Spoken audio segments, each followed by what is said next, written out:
Hello friends, welcome to my channel learn with basic. जैसा कि मैंने पिछले वीडियो में आप लोगों को शब्द विचार पढ़ाए थे और वर्ण विचार पढ़ाए थे। अब मैं आप लोगों को वाक्य विचार पढ़ाऊंगी। तो आप लोग मेरे चैनल से जुड़िए और मेरे चैनल को लाइक, शेयर और सब्सक्राइब करिए। और जो भी आप लोगों के कमेंट हैं प्लीज़ कमेंट बॉक्स में लिखिए।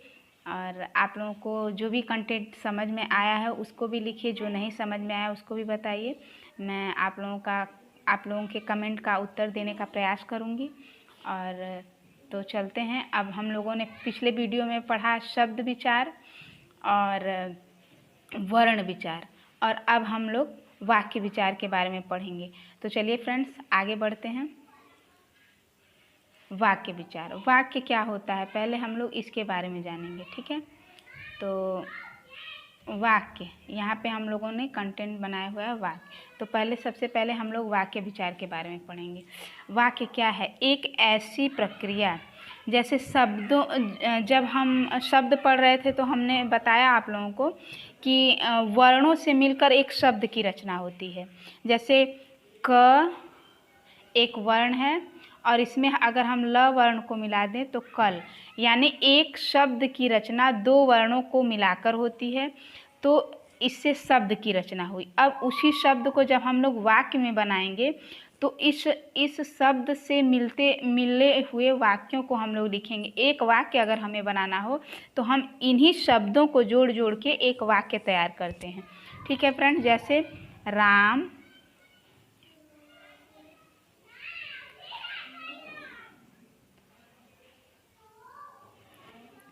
चल, यानी ये एक वाक्य तैयार हो गया जिससे हमें पता लग गया कि राम को घर जाना है। ये सेंटेंस हमारे दिमाग में बोलते ही ये समझ में आ गया कि हमको राम को घर जाना है, या राम घर जाने वाला है, या राम घर जा रहा है। इस तरह की प्रक्रिया हमारे माइंड में बैठ जाती है। तो जिस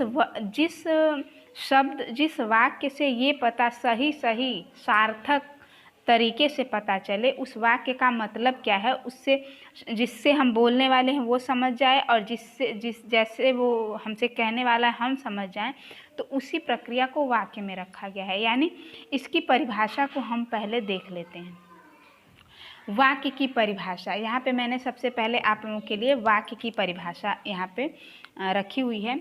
जिस शब्द समूह से वक्ता या लेखक का पूर्ण अभिप्राय श्रोता या पाठक को समझ में आ जाए। मैंने अभी पीछे बताया आप लोगों को, ऐसा वाक्य जिससे जो वाक्य हम बनाकर बोल रहे हैं उससे जिसको हम बोल रहे हैं वो उस बात को समझ ले और सुन ले और उस बात को अपने माइंड में बैठा ले, तो उसी चीज़ को वाक्य बोलते हैं।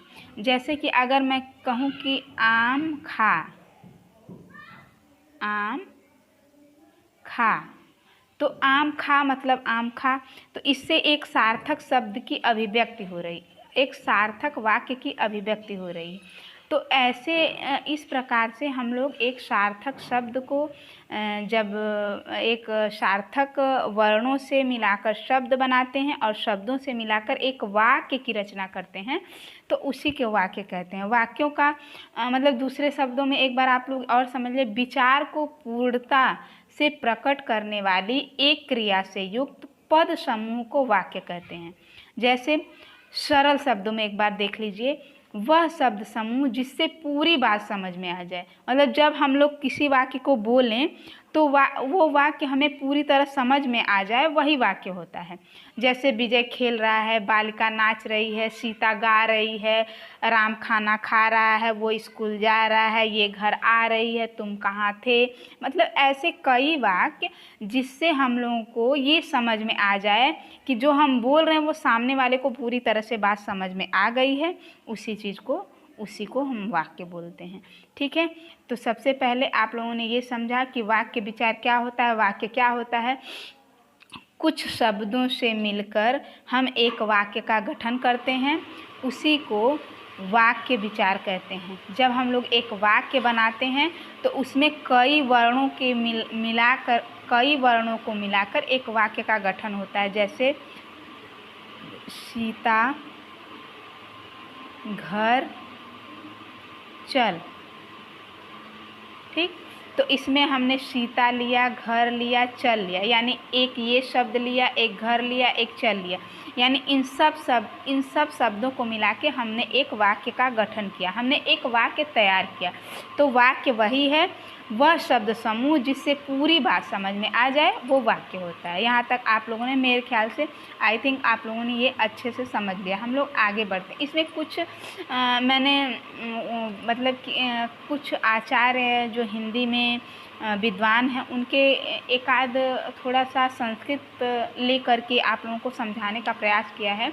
एक आचार्य विश्वनाथ जी थे, जिन्होंने अपने साहित्य दर्पण में लिखा है, वाक्याम स्यात् योग्यताकाक्ष शक्तियुक्त पदोच्चय, अर्थात वाक्य ऐसे पद समूह का नाम है जिसमें योग्यता, आकांक्षा और आसक्ति, या आसक्ति में क्या होता है, समीप्य, ये तीनों वर्तमान हों, उसे वाक्य कहते हैं। मतलब आप लोगों ने समझा, मतलब उस वाक्य को समझने में ये बहुत इम्पॉर्टेंट है, बहुत महत्वपूर्ण है, जिनमें है योग्यता, आकांक्षा और आसक्ति। तो आप लोगों ने मेरे ख्याल से वाक्य को अच्छे से समझ लिया है। वाक्य वो चीज़ है जिससे आपकी बात सामने वाले को समझ में आ जाए और उसका कोई सार्थक अर्थ निकलता हो, उसे वाक्य कहते हैं। ठीक है, चलिए हम लोग आगे बढ़ते हैं। वाक्य के कितने भेद होते हैं? पहले हम लोग जब वाक्य एक बनाते हैं तो उसका कितना भेद होता है उसके बारे में जानेंगे। वाक्य के जनरली दो भेद होते हैं। कौन कौन से होते हैं? एक उद्देश्य होता है, सब्जेक्ट, एक विधेय होता है, प्रेडिकेट। तो हम इन दोनों के बारे में, तो आप लोग ये सोचेंगे मैम ये उद्देश्य और विधेय क्या आ गया इसमें बीच में? तो पहले मैं आप लोगों को बता देना चाहती हूँ कि उद्देश्य और विधेय क्या है। ठीक है, तो आगे बढ़ते हैं। उद्देश्य यानी सब्जेक्ट, वाक्य का वह भाग जिसमें किसी व्यक्ति या वस्तु के बारे में कुछ कहा जाए, उसे उद्देश्य कहते हैं। सरल शब्दों में एक बार आप लोग समझें, वाक्य में जिसके विषय में कुछ कहा जाए उसे उद्देश्य कहते हैं। जैसे राम खाना खा या खाता है, जो भी है। तो इस वाक्य में किसके बारे में बात हो रही है? राम के बारे में बात हो रही है। राम के बारे में बात हो रही है, तो खाना खाने का उद्देश्य क्या है? राम है। तो यानी ये जो राम है इसके बारे में हम लोग, यानी कर्ता के बारे में हम लोग बात कर रहे हैं। जनरली आप लोग ये समझिए कि हम लोग कर्ता के बारे में बात कर रहे हैं। तो राम खाना खा यानी उद्देश्य, वाक्य में जिस विषय में कुछ कहा जाए, जिसके विषय में कुछ कहा जाए। हम लोग राम के विषय में कह रहे हैं कि वो खाना खा रहा है, तो जब हम लोग राम के विषय में कह रहे हैं कि वो खाना खा रहा है तो ये उद्देश्य हुआ। ठीक है, यानी जिसके विषय में हम लोग बात करें वो उद्देश्य है। जैसे मैं कहूँ सीता स्कूल जाती है, तो सीता स्कूल जाती है यानी सीता स्कूल जाती है, तो कौन स्कूल जाती है? सीता जाती है, यानी मैं सीता के बारे में बात कर रही हूँ। रवि क्लास में फर्स्ट आया, यानी कौन फर्स्ट आया? रवि फर्स्ट आया, तो इसका मतलब मैं रवि के बारे में बात कर रही हूँ, यानी उद्देश्य वही रवि है। ठीक है, इस तरह से हम लोग उद्देश्य के बारे में समझ सकते हैं, यानी जिसके बारे में, यानी जिसके विषय में कुछ कहा जाए उसे क्या कहते हैं? उद्देश्य यानी सब्जेक्ट। तो अब हम लोग आगे बढ़ते हैं। कुछ मैंने यहाँ पे थोड़े बहुत उदाहरण लिए हुए हैं जो आप लोगों को शायद हेल्प करेंगे। जैसे पूनम किताब पढ़ती है, इसमें उद्देश्य क्या है? पूनम। ठीक है, सचिन दौड़ता है, इसमें क्या है? सचिन, उद्देश्य है। इस वाक्य में पूनम और सचिन के विषय में बताया गया है, अतः ये उद्देश्य। इसके अंतर्गत कर्ता और कर्ता का विस्तार आता है। जैसे परिश्रम करने वाला व्यक्ति सदा सफल होता है। इस वाक्य में कर्ता व्यक्ति का विस्तार, परिश्रम करने वाला है, यानी इसमें परिश्रम करने वाला व्यक्ति सदा सफल होता है। तो कौन सफल होता है? व्यक्ति सफल होता है। तो इस तरह से हम लोगों ने ये जाना कि जिसके बारे में हम लोग बात करेंगे वो उद्देश्य कहलाता है। क्या कहलाता है? जिस किसी भी व्यक्ति के बारे में हम लोग बात करेंगे अपने वाक्य में, उस कर्ता को हम लोग उद्देश्य बोलेंगे। ठीक है, चलिए तब अगले कंटेंट पर चलते हैं। दूसरा मैंने क्या बताया था, विधेय यानी प्रेडिकेट। तो इसके विषय में भी हम लोग जान लेते हैं। ये जो हम लोग वाक्य बनाते हैं, मान लीजिए जैसे मैंने अभी आप लोगों को बताया, राम घर चल, तो ये जो बताया मैंने, ये कहा ये उद्देश्य है यानी सब्जेक्ट है। इसके बाद जो ये बच जा रहा है, ये क्या हो जाता है, ये विधेय कहलाता है। यानी उद्देश्य के विषय में जो कुछ कहा जाए, जैसे राम के बारे में जो कुछ कहा जा रहा है, खाना खा रहा है, घर जा रहा है, स्कूल जा रहा है, सो रहा है, लेट रहा है, बैठ रहा है, उठ रहा है, यानी उसके राम के बारे में जो भी कुछ बताया जा रहा है वो विधेय के अंतर्गत आता है। किसके अंतर्गत आता है, विधेय के अंतर्गत आता है। जैसे पूनम किताब पढ़ती है, इसमें पूनम के बारे में बताया जा रहा है, यानी पूनम क्या हो गई, उद्देश्य हो गई। लेकिन किताब पढ़ती है, तो किताब पढ़ती है यानी उसके विषय में बोला जा रहा है, तो जो उसके विषय में बोला जा रहा है वो क्या हो जाएगा, विधेय हो जाएगा। तो इस वाक्य में किताब पढ़ती है विधेय है, क्योंकि पूनम उद्देश्य के विषय में कहा गया है। तो आप लोगों ने ये समझा कि उद्देश्य और विधेय का मतलब क्या हुआ। यानी जब हम लोग वाक्य बनाएंगे तो उसमें उद्देश्य और विधेय दोनों के बारे में बात करेंगे। तो जब हम लोग ऐसे वाक्य को बनाएंगे तो उसके बारे में हम लोग पहले जानेंगे कि उद्देश्य क्या होता है, विधेय क्या होता है। तो जब तक हम दोनों चीज़ों के बारे में समझ नहीं लेंगे तो हमें आगे समझ में नहीं आएगा कि हम लोग क्या पढ़ रहे हैं। जैसे कि मैं आप लोगों को बिना उद्देश्य और विधेय के बारे में पूरी डिटेल न देते हुए अगर मैं आगे बढ़ती हूँ तो आप लोगों को समझ में नहीं आएगा। मैं कितना भी उदाहरण दे के आप लोगों को बताऊँ तो समझ में नहीं आएगा। तो ऐसा मतलब उसमें आप लोग मुझे लगता है समझ गए होंगे। जैसे किसी वाक्य का जो कर्ता होता है वो सब्जेक्ट यानी उद्देश्य होता है, और उसके बाद सारे बचे हुए चीज़ों को विधेय में लिया जाता है। यानी आप लोग अच्छे से समझ गए होंगे कि सीता गीत गा, यानी ये क्या हो गया, आप सभी लोग बता सकते हैं। अब ये उद्देश्य हो गया और गीत गा क्या हो गया, ये विधेय हो गया। ठीक है, चलिए तो अब हम लोग नेक्स्ट पेज पर चलते हैं।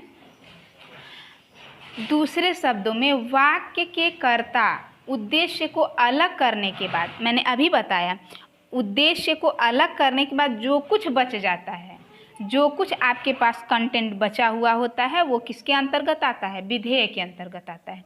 इसके अंतर्गत विधेय का विस्तार आता है। जैसे लंबे लंबे बालों वाली लड़की अभी अभी एक बच्चे के साथ दौड़ते हुए उधर गई। इस वाक्य में विधेय गई का विस्तार अभी अभी एक बच्चे के साथ दौड़ते हुए इधर उधर है। यानी आज्ञा सूचक वाक्यों में विधेय तो होता है किंतु उद्देश्य छुपा होता है। तो आप लोगों ने उद्देश्य के बारे में समझा कि उद्देश्य हमेशा कर्ता होता है, जो करने वाला होता है, जो विषय होता है, और उसके बाद जितना कंटेंट बच रहा है, जितना वाक्य बच रहा है वो विधेय के अंतर्गत आता है। ठीक है, तो पीछे आप लोगों ने पढ़ा वाक्य के बारे में। वाक्य वर्णों शब्दों से मिलकर बने हुए वाक्य को वाक्य कहते हैं। ठीक है, उनसे जिससे सही सार्थक स्पष्ट रूप से जिसकी जो बात वाक्य में लिखी गई है वो समझ में आए उसे वाक्य कहते हैं। और उसके बाद वाक्य के कितने प्रकार होते हैं, 2 प्रकार होते हैं। एक उद्देश्य होता है, एक विधेय होता है। तो उद्देश्य वो होता है जो कर्ता होता है, और विधेय वो होता है जो कर्ता के बारे में जो कुछ कहा जा रहा है वो विधेय होता है। ठीक है, अब हम लोग आगे आते हैं। वाक्य के भेद, वाक्य के भेद रचना के आधार पे, ये बहुत ही इम्पॉर्टेंट क्वेश्चन है आप लोगों का, तो इसको थोड़ा सा ध्यान दीजिएगा। रचना के आधार पर वाक्य के 3 भेद होते हैं। कौन कौन से होते हैं? एक साधारण वाक्य या सरल वाक्य होता है जिसे सिंपल सेंटेंस कहते हैं। एक मिश्रित वाक्य होता है जिसे कॉम्प्लेक्स सेंटेंस कहते हैं। एक संयुक्त वाक्य होता है जिसे कंपाउंड सेंटेंस कहते हैं। तो इन तीनों चीज़ों के बारे में हम लोग अभी आगे पढ़ेंगे। तो तो आप लोगों ने ये जाना वाक्य के भेद कितने होते हैं। अभी मैंने वाक्य के प्रकार बताए, 2 प्रकार, एक उद्देश्य और एक विधेय। अब वाक्य का भेद बता रही हूँ जो रचना के आधार पर है। किसके आधार पे है? रचना के आधार पर वाक्य के 3 भेद होते हैं। एक होता है साधारण या सरल वाक्य जिसे हम लोग कहते हैं, दूसरा मिश्रित वाक्य होता है, और चलिए आगे बढ़ते हैं। साधारण वाक्य। साधारण वाक्य क्या होता है, थोड़ा सा इसके बारे में हम लोग जानेंगे। जिन वाक्य में एक ही क्रिया होती है और एक ही कर्ता होता है। देखिए, जब मैंने लिखा कि राम, यहाँ पे कोशिश करते हैं, जैसे राम घर चल, मान लीजिए ये एक वाक्य हो गया, ठीक है।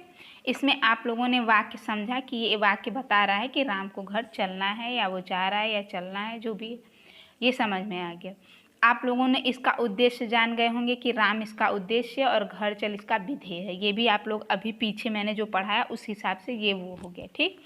अब साधारण वाक्य या सरल वाक्य कैसे बनता है, किस तरह से बनता है? तो एक साधारण वाक्य में एक ही कर्ता होता है, एक ही कर्ता होता है और एक ही क्रिया होती है, यानी चल क्या है? क्रिया है। तो राम कर्ता है, एक कर्ता है, और चल क्रिया है, एक ही क्रिया है। यानी साधारण वाक्यों में एक ही कर्ता और एक ही क्रिया होती है, वे साधारण वाक्य के अंतर्गत आते हैं। दूसरे शब्दों में आप लोग एक बार देख लीजिए, जिन वाक्यों में केवल एक ही उद्देश्य, एक ही विधेय, हो गया आप लोगों के सामने है, एक ही उद्देश्य और एक ही विधेय होता है, उन्हें साधारण वाक्य कहते हैं या सरल वाक्य कहते हैं, ठीक है। इसमें एक उद्देश्य और एक विधेय ही रहते हैं, ये दिमाग में आप लोग डाल लीजिएगा एकदम। एक ही उद्देश्य और एक ही विधेय रहते हैं, इसमें और एक्स्ट्रा कुछ नहीं रहता है। जैसे बिजली चमकती है, बिजली चमकती है, बिजली क्या हो गई? उद्देश्य हो गई। चमकती क्या है? क्रिया हो गई, वर्ब हो गई। यानी बिजली जो है वो उद्देश्य है, एक ही है, और चमकती यानी क्रिया भी एक ही है। पानी बरसा, तो पानी क्या है? एक ही उद्देश्य है, बरसना एक क्रिया है, तो एक ही क्रिया है। यानी इन वाक्यों में एक एक उद्देश्य अर्थात कर्ता और विधेय अर्थात क्रिया है। अतः ये साधारण और सरल वाक्य हैं। आप लोग अब समझ गए होंगे कि साधारण वाक्य किसे कहते हैं। साधारण वाक्य में केवल एक कर्ता और केवल एक क्रिया रहती है और कुछ नहीं रहता है। क्रिया क्या होती है? चलना, पढ़ना, लिखना, पढ़ाई लिखाई, ऐसे जो भी इस तरह से जो करने क्रिया तो आप लोगों ने पढ़ी होगी। मैं वैसे आप लोगों को क्रिया के बारे में भी एक वीडियो इसमें डालूँगी, लेकिन जो लोग इस विषय में जानते हैं वो लोग समझेंगे कि क्रिया यही होती है जिसमें जिससे यह पता चले कि काम का होना पता चले, उसे क्रिया कहते हैं। तो क्रिया में यही चलना, लिखना, पढ़ना, बोलना, खाना, पीना, ये सब क्रिया के अंतर्गत आते हैं। तो विधेय, इसमें साधारण वाक्य में एक कर्ता होता है और एक ही क्रिया होती है, यानी दोनों एक एक ही होते हैं, उन्हीं को साधारण। आप लोग समझ, एक जब ये वाक्य दिए जाएंगे तो आप लोगों को एकदम समझ में आ जाएगा कि एक ही क्रिया होती है और एक ही कर्ता होता है, तो वो साधारण वाक्य के अंतर्गत आते हैं। अब हम लोग आते हैं नेक्स्ट पेज पे, संयुक्त वाक्य। संयुक्त वाक्य क्या होता है? संयुक्त वाक्य आप लोगों ने पढ़ा होगा। संयुक्त वाक्य, संयुक्त मतलब क्या होता है? जुड़ना, मतलब दो अलग अलग चीज़ों को एक में जोड़ना ही संयुक्त होता है, ठीक है। जिन वाक्यों में दो या दो से अधिक उपवाक्य हों, किंतु, परंतु, तथा, अन्यथा समुच्चय बोधक अव्ययों से जुड़े हों, यानी समुच्चय बोधक अव्यय उसमें होते हैं, उन्हें संयुक्त वाक्य कहते हैं, ठीक है।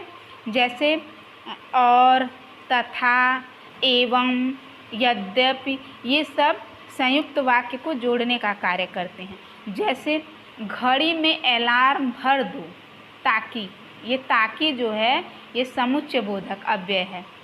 अंकुर मेरा छोटा भाई है परंतु, ये परंतु जो है ये भी समुच्चय बोधक है। दीपिका विद्यालय जाती है और, ये भी समुच्चय बोधक है। दिनेश ने गेंद ली और ये भी है गेंदबाजी करने लगा। माताजी दुखी ही नहीं बल्कि नाराज भी हैं। यानी ये जितना भी कंटेंट यहाँ पे आपको दिख रहा है, तो ये देखो संयुक्त वाक्य का एक और भेद होता है, ये स्वतंत्र होते हैं। दो वाक्य होते हैं पर दोनों स्वतंत्र होते हैं, एक दूसरे पर आश्रित नहीं रहते हैं। यानी अगर मैं केवल इतना लिखूं, घड़ी में अलार्म भर दो, तो एक ये वाक्य हो गया। सवेरे उठो, ये दूसरा वाक्य हो गया। यानी ये दोनों ही वाक्य एक दूसरे पर निर्भर नहीं रहते हैं, ये स्वतंत्र हैं। अगर ताकि को हटा दिया जाए तो ये अलार्म भर दो एक अलग वाक्य हो गया, सवेरे उठो एक अलग वाक्य हो गया, अंकुर मेरा छोटा भाई है एक अलग वाक्य हो गया, मुझसे लड़ता है एक अलग वाक्य हो गया, दीपिका विद्यालय जाती है एक अलग वाक्य हो गया, मन लगाकर पढ़ती है एक अलग वाक्य हो गया, दिनेश ने गेंद ली एक अलग वाक्य, गेंदबाजी करने लगा। यानी कि संयुक्त वाक्य को पहचानना आप लोगों को मैं बता रही हूँ। संयुक्त वाक्य के जो भी उपवाक्य होते हैं, दो से अधिक भी उपवाक्य होते हैं और दो भी उपवाक्य होते हैं। यानी जो भी उपवाक्य होते हैं वो एकदम स्वतंत्र रहते हैं, उनको किसी पर आश्रित होने की आवश्यकता नहीं है, उनको जोड़ दिया जाता है समुच्चय बोधक अव्यय से। यानी संयुक्त वाक्य कैसे बनते हैं, जैसे मैं खाना खा लेती मगर मैं बीमार थी, तो मगर जो है ये संयुक्त यानी इसको जोड़ने का कार्य किया। तुम घर से निकले ही थे कि बारिश हो गई, यानी ये की जो है ये इसको जोड़ने का काम की। तो ये जो भी ये यहाँ पे आप लोगों को मैंने दिखाए हैं जिसको रेड कर करके, तो इसके सारे समुच्चय बोधक अव्यय हैं और ये संयुक्त वाक्य के अंतर्गत आते हैं। इनको थोड़ा सा ध्यान से आप लोग पढ़िएगा। किंतु, परंतु, तथा, अन्यथा, और, अगर, मगर, ताकि, परंतु, किंतु, ये जो भी शब्द हैं ये सब संयुक्त वाक्य के अंतर्गत। अगर ये शब्द जहाँ दिखें वहाँ तुरंत आप लोगों को पकड़ना चाहिए कि ये संयुक्त वाक्य से जुड़े हुए हैं। ठीक है, तो यहाँ पे देखिए पीछे नीचे भी दिया हुआ है ताकि, परंतु, बल्कि, और, ये सब आदि समुच्चय बोधक अव्यय हैं। ये सभी संयुक्त वाक्य के ही संयुक्त वाक्य हैं। ठीक है, तो आप लोगों ने जाना कि साधारण वाक्य क्या होता है। साधारण वाक्य में एक ही कर्ता एक ही क्रिया होती है, और संयुक्त वाक्य में दो वाक्य होते हैं, दोनों स्वतंत्र होते हैं, उनको जो जोड़ने की क्रिया बीच में होती है वही संयुक्त वाक्य का एक पहचानने का ट्रिक है। जैसे कि ताकि, परंतु, और यहाँ भी है, और दुखी ही नहीं बल्कि, और यहाँ पे ताकि, परंतु, बल्कि, किंतु, परंतु, अन्यथा, ये सारे समुच्चय बोधक अव्यय हैं जिन्हें हम लोग संयुक्त वाक्य में जोड़ने के काम के लिए रखते हैं। इससे संयुक्त वाक्य जुड़ जाता है। ठीक है, चलिए अब हम लोग आगे बढ़ते हैं। मिश्रित वाक्य। मिश्रित वाक्य क्या है? मिश्र मतलब क्या होता है? मिश्र मतलब एकदम मिला हुआ, एकदम मिला जुला जो भी है उसे मिश्रित वाक्य कहते हैं। साधारण शब्दों में, जनरली शब्दों में मिश्रित मतलब एकदम मिला हुआ, एकदम पूरा, मतलब कि वो कहीं से भी आपको मिश्रित, अगर आप लोग मिश्रित का अर्थ निकालने जाएंगे तो यही होगा कि आप लोग जो भी चीज़ों को मिला जुला के लिखते हैं वो मिश्रित वाक्य। यानी जिन वाक्यों में एक मुख्य भाग प्रधान होता है, जैसे उसका एक मुख्य भाग प्रधान होता है, माने एक लाइन वाक्य उसकी होती है वो प्रधान होता है, और अन्य आश्रित उपवाक्य होते हैं। यानी उसके बाद जो उसका अगला कंटेंट होता है वो पहले वाले पे आश्रित होता है। यानी एक पहले प्रधान वाले पर आश्रित होता है और तभी उसका महत्व बनता है, तभी उस वाक्य को समझा जा सकता है, अन्यथा नहीं। तो जिन वाक्यों में एक मुख्य या प्रधान वाक्य हो और अन्य आश्रित उपवाक्य हों, यानी एक वाक्य आप लोग लिखेंगे कोई भी, और उसका दूसरा जब वाक्य लिखेंगे तो वो पहले वाले पे आश्रित रहेगा, यानी निर्भर रहेगा, यानी उसके बिना वो उसका कोई महत्व नहीं रहता। जैसे संयुक्त में दो अलग अलग कंटेंट थे तो दोनों स्वतंत्र थे, अगर बीच का तथा और यद्यप बल्कि हटा दिया जाए तो दोनों वाक्य का अपना अपना महत्व था। लेकिन इसमें ऐसा बिल्कुल नहीं है, इसमें पहला वाक्य जो है वो प्रधान होता है और दूसरा वाक्य जो है उस पर निर्भर रहता है।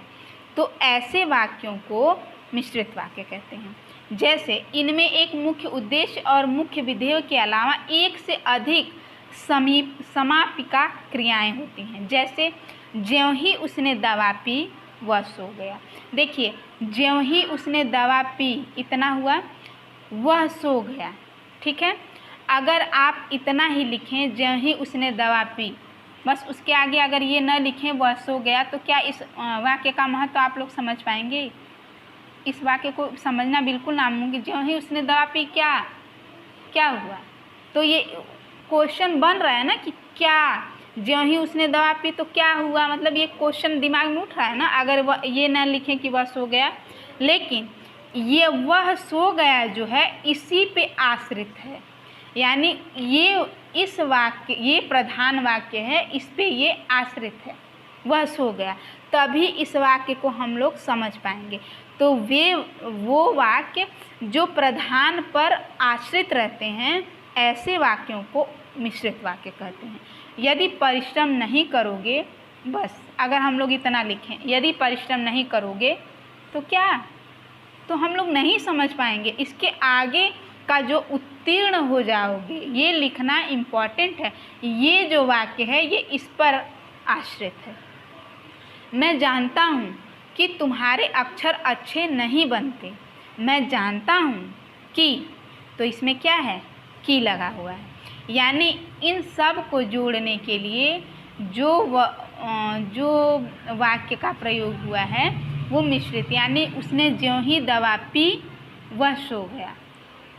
यदि परिश्रम करोगे तो उत्तीर्ण हो जाओगे।